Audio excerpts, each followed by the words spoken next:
मकर संक्रांती म्हणजे सूर्याचे उत्तरायण आणि षटतिला एकादशी म्हणजे भगवान श्रीहरी विष्णूंची तीळ वापरून करायची विशेष सेवा। 2026 मध्ये 14 जानेवारी रोजी या दोन्ही तिथीचा एकाच दिवशी आल्याने एक अत्यंत शक्तिशाली पुण्ययोग निर्माण झाला आहे। त्या दिवशी सूर्याची ऊर्जा आणि विष्णूंची कृपा एकत्रित मिळते। षटतिला म्हणजे 6 प्रकारे तिळाचा वापर। संक्रांतीलाही तिळाचे महत्त्व असल्याने या दिवशी तिळाचा वापर केल्यास आरोग्यासोबतच आर्थिक स्थैर्य लाभते। या महिन्यातील कृष्ण पक्षातील एकादशी तिथी 13 जानेवारी रोजी दुपारी 3:17 सुरू होते आणि 14 जानेवारी रोजी सायंकाळी 5:52 संपते। म्हणून 14 जानेवारी रोजी षटतिला एकादशी व्रत पाळले जाईल।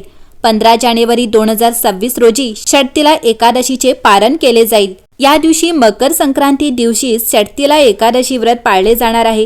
त्यामुळे या दिवशी पवित्र नदीत स्नान करा, सूर्यदेवाची प्रार्थना करा, भगवान विष्णूंची पूजा करा, तीळ अर्पण करा आणि तीळ दान करा।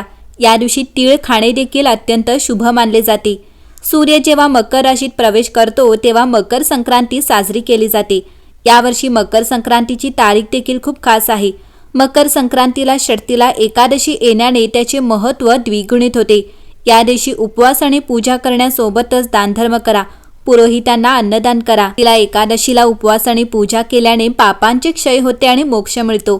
या दिवशी तिळाचे पदार्थ दान केल्याने विशेष आशीर्वाद मिळतात, संपत्ती आणि समृद्धी वाढते।